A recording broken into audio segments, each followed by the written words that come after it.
हिजोका शासकहरू थिए सूचना भनेको सबैभन्दा इम्पोर्टेन्ट हुन्छ। त्यो सूचना दिने जति पनि पत्रकारहरू छन् ती हरेक पार्टीका भइदिए, जनताका कोही पनि भइदिएन। कांग्रेसको एउटा पत्रकार भइदियो, एमालेको एउटा पत्रकार, माओवादीको एउटा पत्रकार। जनता कन्फ्युज, व्हाट इज राइट, सही के हो, कसैले त्यो कन्फ्युजमा पारिदियो। तर 2012 सालबाट एक इसो युग पुरुष आयो, तयको न हो रवि लामेछाने। तैले सिधा कुरा जनताबाट तमनैलाई थाहा होला, बैतडीले पुग्रेछ, दार्चुला पुग्रेछ, बझाङ पुग्रेछ, अछाम पुग्रेछ, कैलाली पुग्रेछ, महेन्द्रनगर पुग्रेछ। हरेक दिन दुखीहरूका आवाजहरू उठाउनका लेखा ऊ हरेक जिल्ला पुग्रेछ। कान्तिपुर एफएम भनौँ, त्यस्तै पत्रिका, यिनीहरूको भन्दा रविजीले छुट्टै किसिमको एउटा पत्रकारिता गरेर नेपाली जनतालाई जगायो, बुझायो देश के हो, हाम्रो अधिकार के हो, हैन। यो बुझाएकै बापतबाट देशका गुण्डाहरू जो मेन पावर खोलेर तम हम जसा गरिबलाई खेत जग्गा जमिन बेचबर पैसा खाएर भागिदिने, कहाँ छन् तेरा पैसा भने दादागिरी देखाएर हटाइदिने तसानसित लड्यो रवि लामेछाने। चेलीबेटीमाथि बलात्कार गर्ने, त्यस्तै कालीकोटमा त्यस्ता हस्पिटलहरू बनाउने। एकैचोटि यति पपुलर भयो कि संसारभरिका नेपालीहरूले उसलाई माया गर्यो। त्यस्तै नेपालभित्रलाई दिन दुखी गरिबहरूलाई सबैले माया गरिसकेपछि के भयो त, यिनलाई डा भयो, औडा भयो र उसलाई शालिग्राम पुडा सैनीलाई आफैले मार्यो अनि झुन्ड्याइदियो। उसलाई मार्दा पहिले उबाट बोल्नु लगायो कि ल रवि लामेछाने त बदमास होस्, तैले गद्दीबार म मतदार भनेर भिडियो बनायो। एक खुट्टो तलतिर टेबलमा थियो, एक खुट्टो खाटामा थियो, पङ्खान झुन्डिरहेको थियो र उहीका त भिडियोमा ऐया भनेकोलाई थियो र उहीका आँखामा कोही मान्छे भिडियो बनाउन नारेको देखे हुनाले अदालतले रविलाई छाडिदियो। र तै बेला तमनले कतिलाई थाहा होला, चितवनमा हजारौं लाखौं मान्छेहरू सारा अधिराज्यभरिबाट आएर रविको पक्षमा रहेर रवि त्यहाँबाट विजय भएर आयो। ईसा ठाउँमा गोर्खा मिडियामा र जय जय 5 जिल्ला घुमायो। तय सहकारीको मालिकलाई जीवी राई अनि गोर्खा मिडियालाई उसय गरे, तलब पाए बाफत तैलाई श्वेत शेयर भयो भनेर दियो। त्यो नेपालमा कानुनै नै थियो। एक कुरा हजुरहरूलाई थाहा छ कि नै थिएन, राजसभाको उदय कस्या भयो। जब 79 सालको निर्वाचन भयो, 21 वटा सिट ल्याएर संसदमा आइदियो। तैलाई नागरिकताको प्रकरण लगाएर गृहमन्त्रीबाट हटाइदियो। फटाफट उसको मुद्दा तुरन्त निवेदन दिनुस्, यदि त्यो निस्केन भने तपाईको गृहमन्त्रीको पद जान्छ भनिदिया भए त्यत्रो चितवनमा दोस्रो निर्वाचन गराएको खर्च बाँच्ने थिएन। तर यिनले के सोचिरहेको थियो भने यो हारिदियो, तर तसो नै भयो। यिनले सोचे जसो नै भयो। चितवनका एजुकेटेड जनताहरूले दोस्रो चोटि झन बहुमतले 55,000 मत दिदियो भयो। अब फेर आज बुवा भने दिनै पड्यो तैँलाई आज गृहमन्त्री। प्रचण्डसित मिलबर रवि जब गृहमन्त्री थियो त उहिले तन 25 वटा भ्रष्टाचारका फाइल खोले पछा त्यो नक्कली भुटानी शरणार्थी भनेको हाम्रा देशमा भुटानीहरू काकडभित्ता झापामा 20औं वर्षदेखि बसिरहेको थियो। हाम्रा देशकी लेखा घाँडो हो थियो। अमेरिका, क्यानाडा, युकेले के गर्यो भने ती शरणार्थीहरूलाई हामी हाम्रा देशमा शरण दिन्छौँ भनेर यिनकी लेखा त पैसा कमाउने भाँडो भयो। तन भुटानीका ठार आफ्ना नेपालीलाई 20-50 लाख रुपियाँ खाएर अमेरिका नक्कली भुटानी बनाएर पठाइदिए।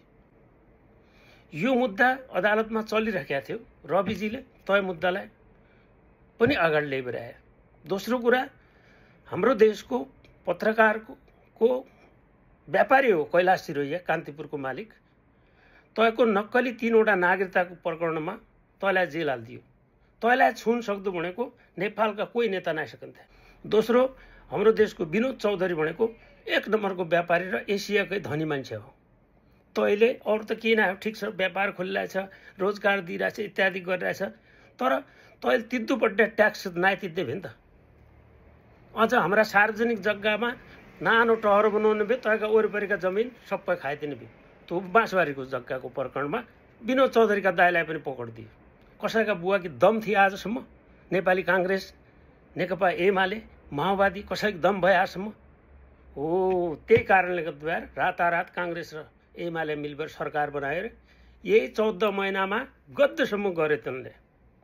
मोहित शाह प्रदेशमा बसेका हामी त निगरानी गरिराख्नु नि त। उज्यालो हुन्छ नेपालमा के नाच्छ भनेर फुर्सद निकालेर हेरिरहेकै आउनु त। सामाजिक सञ्जालबाटै, फेसबुकबाटै, युट्युबबाटै विरोध हुन बसेको छ। तयमा खड्ग प्रसाद ओलीले बन्द गरिदियो। बहाना के भन्यो, मेटा दर्ता नआयो अरे भन्यो। दर्ताको पहिल्यै हो रे। यो भइसकेपछि के भयो त, हाम्रा चेला नन्दिनान जतिले थिए अहिलेसम्म राजनीतिमा भाग नलिने, तनैले भाग नलिदिएका कारणले गर्दा यिनीहरू कार्यकर्तालाई यिनले पालिबर राखिरहेको थियो। भोट हल्लाए लेखा काठमाडौँबाट बैतडी पुजबेललाई भोट हल्लाएर निस्कन्थे। तर तम हम जस्ता साधारणहरू भोट हल्लाए लेखा नगइदिएर यिनीहरू पटक पटक जित गराए। यो यसो परिस्थिति आइसकेपछि जेनजीहरू सडकमा गए। जेनजी भनेको त्यो उमेर समूह हो। तर त्यो उमेर समूहमा ईसा जेनजी गएछन् कि त सडकमा कुनै पनि विद्यार्थी सङ्गठनमा भाग नलिएका, जस्तै अखिल भण्डान, नेवी सङ्घ भण्डान, अखिल क्रान्तिकारी भण्डान, यिन भनेका काङ्ग्रेस, एमाले र माओवादीका सडकमा आगो बल्ला लेखेर, टायर बल्ला लेखेर, धुवा हान्ना लेखेर, तोडफोड गर्दा लेखा मात्रै हुन्। यदि तन विद्यार्थी सङ्गठन विद्यार्थीका हकित किल्या भयो भए जो पहिलो दिन भदौ 23 गते काठमाडौँमा मेरो छोरा पनि थियो त्यो बेला। उही बेला हेर म आफै छक्क पढाएको थिएँ। कहिले राजनीतिमा भाग नलिया मान्छे शान्ति जुलुस गर्दा लेखा झारे थिए। झाएर मुन्डामा ताक बेर मारिदियो, छातीमा ताक बेर मारिदियो। 19 जना काठमाडौँमा मारे, 2 जना इटहरीमा मारिसकेपछि त यो त नेपालका इतिहासमा एकैचोटि एकै दिनमा विदिन 1 घण्टाभित्र यति मारेको त कुनै इतिहासै नै थियो। अमर त भोलिका दिन उनीहरू नाता गोता साथी सबै गरिन्छ। तयमा थप अपराधी मान्छेहरू पनि मिसिन्छ। के भयो त पुरा देश तहस नहस भयो। त्यत्रो आगो जल्यो। यति भइसकेर जिम्मेवार को थियो त? गृहमन्त्री हाम्रा रमेश लेखक हुनुहुन्थ्यो। उनले राजीनामा दियो पहिला दिन, तर खड्ग प्रसाद ओलीले दिएन। भोलिका दिनका 2 बजेतिर बल्ल तल्ल दियो। प्रहरीले हात खडा गरेछ। देश तहस नहस ईसा परिस्थितिमा जेनजीले सुशीला कार्कीको नेतृत्वमा सरकार बनायो। जतिले आज सरकारमा छन् त्यो नागरिक सरकार हो। त अब देशमा शान्ति ल्याउन लेखा निर्वाचन हुनु अति अनिवार्य छ। यो कुरा सम्भव बानी बिगडिसकेका काङ्ग्रेस, एमाले, माओवादीले सक्दैन। पढे लेखेका तमले अहिले निर्वाचनमा पनि अहिले रासोपाको कसैले पनि आज तमले क्यान्डिडेट बनाउनु भएर तमलाई प्रारम्भिक निर्वाचन हुन्छ। अहिले काङ्ग्रेस, एमाले जसो त्यो टिकट किनेर करोडौँ रुपियाँ खर्च गरेर टिकट किनेर चुनावमा जाने, अझै लाखौँ रुपियाँ चुनावमा खर्च गरेर भोलो जित वर्ग्याबाट त पैसा असुल गर्नु पर्दैन। उसले त भ्रष्टाचार नगर्ने आनु। तर रासोपामा त सुनाएको थिएन। अब तमुनलाई भोट दिइदिया को छ ढङ्गको, पढे लेखेको को छ? पहिले भित्र पार्टीमा भोट हुन्छ, ताबाट जित भएर आयो भरे आज तय भित्रलाई मथिल्ला नेताले तँरो परीक्षा लिन्छ। कति पढाएको छ, तेरो विचार के छ, तेरा जिल्लामा के क्या सम्भावना छ, क्याबाट विकास गर्नु भनेपछि रहेछ। यी सारा खाकाहरूले बेलाएर बल्ल टिकट दिने हैं धडा न। त्यही भएर मेरा बैतडी जिल्ला, डडेलधुरा, अछाम, बझाङ, बाजुरा, डोटी, कैलाली, कञ्चनपुरका सम्पूर्ण साथीहरूलाई, सम्पूर्ण जनतालाई म एकदम विनम्र अनुरोध गर्छु। यो कुनै स्वार्थ भएर होइन। हेर्नुहोस्, मात्र एउटा नेपाल परिवर्तनको लागि, हाम्रो सुदूरपश्चिम परिवर्तनको लागि त्यो एक मात्रै पार्टी हो, त्यो हो रासोपा। बाँकी तमन भडला आजलाई नयाँ आइरहन, बालेनलाई निको थियो तैललाई पार्टी बनायो, कुलमान निको थियो तैललाई पार्टी बनायो। धेरै पार्टीले केही पनि हुँदैन। दीपक बोहरा रवि लामेछानेको राइट ह्यान्ड हो। डडेलधुराबाटै ऊ उठ्यो भरे पूर्वबाटै आयो भने तैले हाम्रा जिल्लामा नेता हुन पाउँछ? आफ्नो जिल्लामा जाओस् न। दीपक बोहरालाई बहुमतले जिताइदिनुपर्छ डडेलधुराबाट। यदि के अरे हाम्रो दीपक बोहराजी उठ्छ भने। त्यस्तै दीपक बोहरा जस्ता अरू पनि पढे लेखेका छन् बैतडीतिर, जति पनि अहिले युवाहरू हिजोको कुनै पनि सामाजिक भनौँ सार्वजनिक सम्पत्ति नलुटेको, कुनै पनि फौजदारी अभियोग, कसैको पर्सनल लाइफमै पनि कुनै अपराध नगरेको व्यक्ति छ। तसाललाई भोट दिएर प्रारम्भिकमा उठा, भोलि गएर रासपाको नीति कति राम्रो छ। यो चुनावपछि प्रत्यक्ष कार्यकारी प्रधानमन्त्रीलाई तम हमैले छान्नु पर्यो। पछि के हो त, त्यो प्रत्यक्ष कार्यकारी प्रधानमन्त्री 5 वर्षको लेखा जाने हो। 5 वर्षको लेखा गए भएर इस्सम्म जस्या काङ्ग्रेस, एमाले, माओवादी मिलबिल भएर खान्थे।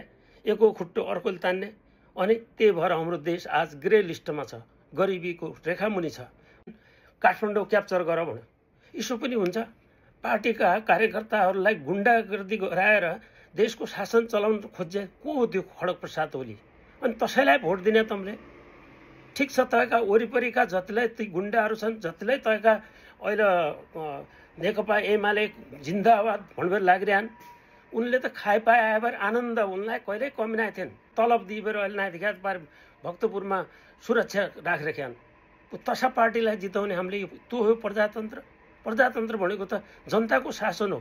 जनताका छोराछोरी मर्ने बेलामा थोडा श्रद्धाञ्जलीसम्म दिन नसक्दा एमालेलाई कुनै एउटा प्रजातान्त्रिक पार्टी हुन सकिन्छ? त्यो त निरङ्कुश भयो। त बरु काङ्ग्रेस ठिक रहेछ, माओवादी ठिक रहेछ। त्यही भएर मलाई कहिलेकाहीँ चिन्ता लागन्छ कि तय पार्टीको लेखा मैले पनि 5-7 वर्ष रगत पसिना बगायो। यतिसम्म दादागिरी गर्नु, त्यो जनअदालत सबैभन्दा ठुलो कुरा हुन्छ। रविलाई 5-5वटा जिल्लामा मुद्दा लगाएर, झुट्टा मुद्दा लगाएको हो। रविले कुनै सहकारीबाट ऋण पनि लिएको छैन र सहकारी लुटेको पनि छैन।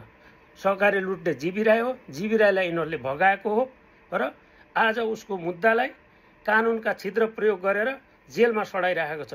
तर त्यसको जेल मुक्ति, जसरी हिजो खड्ग प्रसाद ओलीलाई 14 वर्षको जेल हालिएको थियो, बिना ज्यानमारा पनि उसलाई ज्यानमारा मुद्दा लगाएको थियो। 46 सालको आन्दोलन हामीले गरेर 46 सालको चैत्रपछि खड्ग प्रसाद ओली बाहिर निस्केको थियो भने रवि लामिछाने पनि त्यसरी नै जनअदालतबाट निर्णय भएर निस्किन्छ।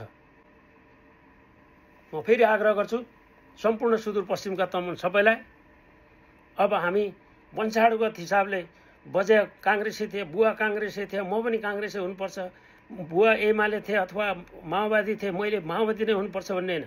जो सम्बन्धित पार्टीभित्र पद धारण गरेर बसेका छन्, तम त्यहीँ बसेर, तर तमलाई आज घन्टीमा भोट हालिदियो, केही फरक पर्दैन।